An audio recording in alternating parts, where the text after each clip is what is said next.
Oh yeah, my Apogee Duet 3 came in the post the other day and it's a really amazing audio interface.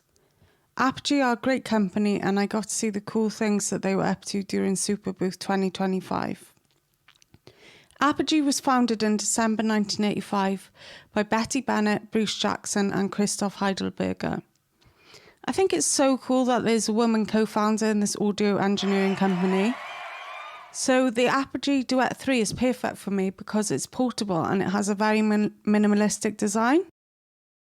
It's really good because I enjoy travelling and I enjoy making music on the move and getting ideas down quickly.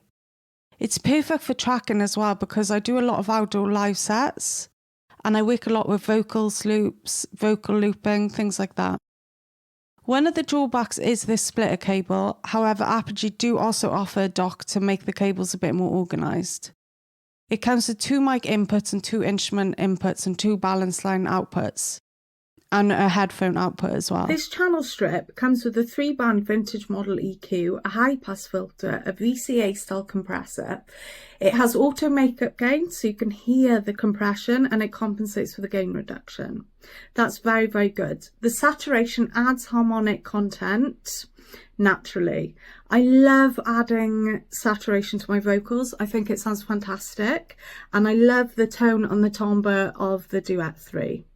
It also allows you to do parallel processing by blending the wet and dry signals so you can try different styles of compression. Something else I really like about the Duet 3 is how intuitive it is to use. For example, it has this big button in the middle which is quite easy to use because with this you can change the volume and the input gain. It has a preamp gain up to 65 decibels. And in addition to this, something new in the Duet 3 is that it has an onboard DSP.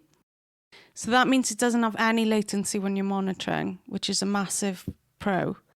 The Duet 3 also has an updated ADDA converters and improvements in the dynamic range. For example, it captures more detail and less noise, so the signal to noise ratio is improved. The breakout cable also has an improved design. So now I'm going to talk to you a little bit about the Apogee software, Control 2. So there's 2 versions of this software. One is standalone, which is the version I'm going to be talking to you about today, which comes with the Duet 3. And the other one is the plugin that you can purchase separately for your DAW. You need to purchase it separately, which is a bit of a drawback in my opinion. So they have slight differences, so I'm going to tell you about the one that comes with the Duet today. So this comes with the channel strip, as you can see here, and it's based on Bob Clearmountain's legendary SSL console. One thing I really like about this software is the presets, which is a huge asset in itself. What I like to do is use presets for things that they were not intended to be used for. For example, a vocal preset on drums maybe and tweak it potentially, or vocal presets on guitars, and just experiment because it can completely mix things up literally. So let me show you how I use this in a real world example in the DAW. So now I'm going to take you through an example of how I use the Duet 3 for tracking and how it sounds both dry and then using the ECS plugin. So the first thing to note is out of the box we don't actually get the ECS plugin like as a standalone thing in the DAW.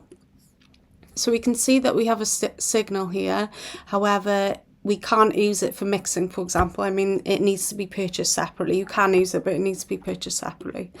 So we can see here that I'm using a mic, and in order to enable the plugin, we can see we need to enable this.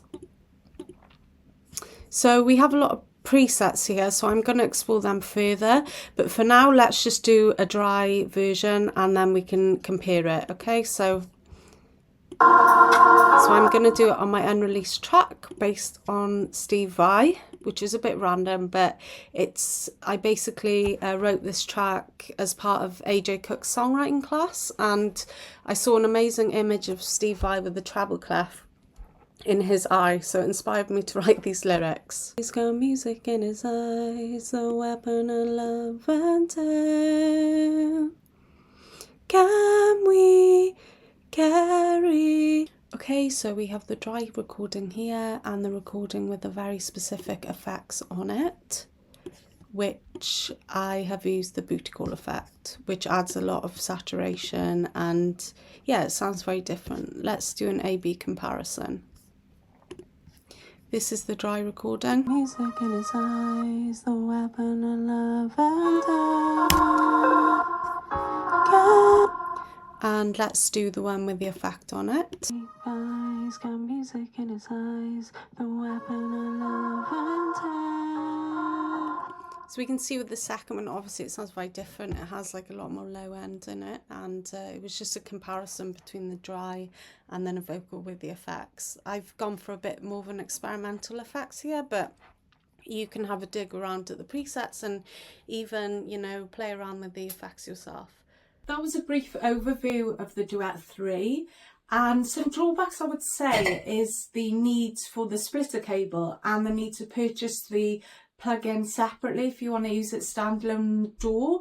However, I probably will be doing this because I really like the sound of it and I really like the presets as well. So I really like the Duet 3 because of its minimalist design and its portability. Also, Apogee is such a well-respected, well-renowned audio engineering company that you can hear that through the quality of the interface. What do you think about Apogee?